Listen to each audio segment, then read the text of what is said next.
سلام عليكم، اسعد الله أوقاتكم. موضوع جديد. العوامل المؤثرة على فشل الإنتاج. توجد عدة عوامل تؤثر في فترة ما قبل الإنتاج لطائر الحسون. إليك بعض العوامل الرئيسية. أولاً، العمر. يعتمد وقت بلوغ الحسون ودخوله في فترة النضج الجنسي على عوامل عديدة، بما في ذلك الجنس والوراثة والتغذية والظروف المحيطة. عموماً، يصل الحسون إلى سن البلوغ الجنسي حوالي عمر 6 و12 شهراً. ثانياً، التغذية. يلعب التغذية السليمة دوراً هاماً في تأثير فترة ما قبل الإنتاج لطائر الحسون. يجب توفير نظام غذائي متوازن ومتنوع يحتوي على العناصر الغذائية الضرورية لصحة الحسون وتطوره الجسدي والجنسي. ثالثاً، البيئة والرعاية.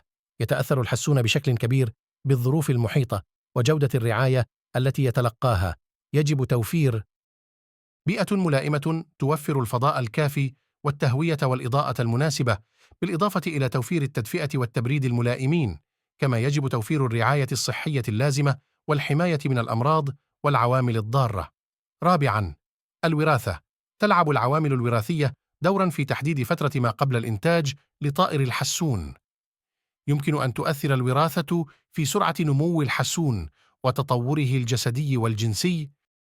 بيئة ملائمة توفر الفضاء الكافي والتهوية والإضاءة المناسبة، بالإضافة إلى توفير التدفئة والتبريد الملائمين، كما يجب توفير الرعاية الصحية اللازمة والحماية من الأمراض والعوامل الضارة.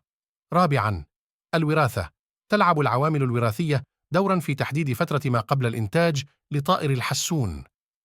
يمكن أن تؤثر الوراثة في سرعة نمو الحسون وتطوره الجسدي والجنسي، من نموه الصحي والجنسي السليم.